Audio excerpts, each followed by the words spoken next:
While okay naman, makakatulong naman no, yung paglalagay nitong mga walkthrough na metal detector, sinasabi pa rin natin na hindi yan yung pangmatagalang solusyon no, doon sa nangyayaring mga karahasan sa loob ng ating eskwela. Kasi kahit ano pang gawin natin na very, ano lang no, pagtugon lang, no, o kaya naman ay mga short-term solution nga tulad ng mga yan, di natin nauugat no, yung problema natin dun sa ating mga kabataan, bakit inabot no na ganito yung kultura ng violence sa loob ng ating eskwela ay hindi pa rin talaga natin matitiyak no na hindi na magkakaroon muli ng ganitong mga insidente. Ang binabanggit po ng DepEd, dapat kami yung unang nakakakita ng mga red flags sa ating mga estudyante pero hindi rin namin magawa kasi overcrowded yung ating mga eskwelahan, no? Even EDCOM 2 ang sinasabi nila, isa ito sa mga dahilan kung bakit hindi nagkakaroon ng prevention doon sa mga issue ng bullying sa loob ng eskwela natin. Kaya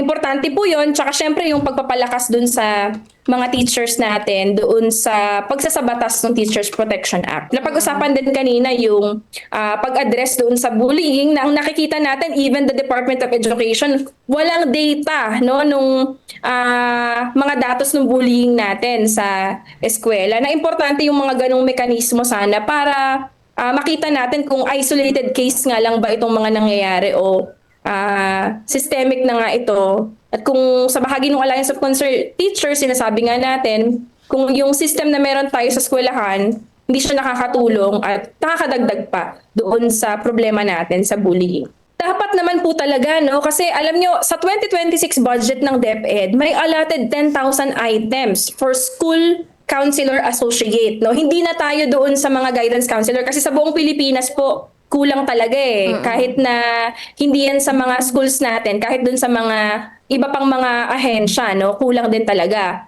Pero ito, school counselor associate na ito, ibig sabihin kahit sino basta meron kang background, inayos na yung qualification standard, pinababa na natin dun sa job description. Pero as of now, as of today, zero hiring pa rin yung DepEd. Ibig sabihin, mamadaliin mo lang kasi nangyari na tong pinaka-worst scenario na hindi natin inaasahan. At ayaw na nating maulit yan, no? Kung hindi pa may namatay na bata, kaya mamadaliin ng DepEd. May budget naman, 10,000 items nga, no? Yung binudget for 2026, nangangalahati na yung taon.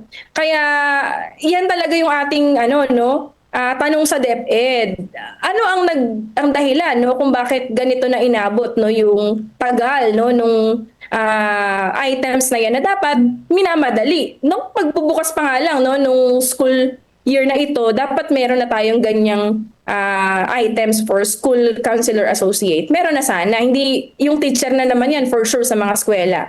Lalo na paparating yung SONA ni Pangulong Bongbong Marcos. Marami siyang pinangako at kasama dito yung pag-fulfill doon sa mental health law at kasama rin dyan yung mga items no doon sa mga non-teaching personnel including nga itong mga guidance counselor at sisingilin natin yan no sa kanyang SONA. Ibig sabihin, dapat marinig namin sa Pangulo no yung sa kanyang mga report dapat kasama diyan yung sinasabing historic budget na 1 point something trillion na hindi nararamdaman no, ng mga teachers natin kahit na 3 linggo na nagbukas yung klase, nangangalahati na tayo ng taon.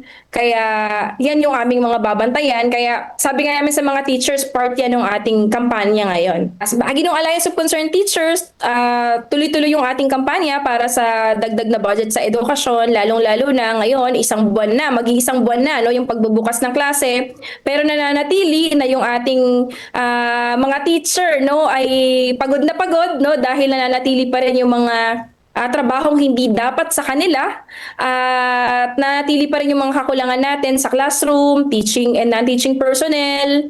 Sa ilalim ng mga programa ng DepEd ay hindi tumutugon no, doon sa pangangailangan natin sa krisis sa edukasyon. At syempre yung panawagan namin para sa 50,000 na entry level para sa ating mga guro, pampubliko man o pribado. At nakakasa no, yung mga teachers natin para sa pagkilo sa State of the Nation address ni President Bongbong Marcos sa huling linggo no, ng Hulyo.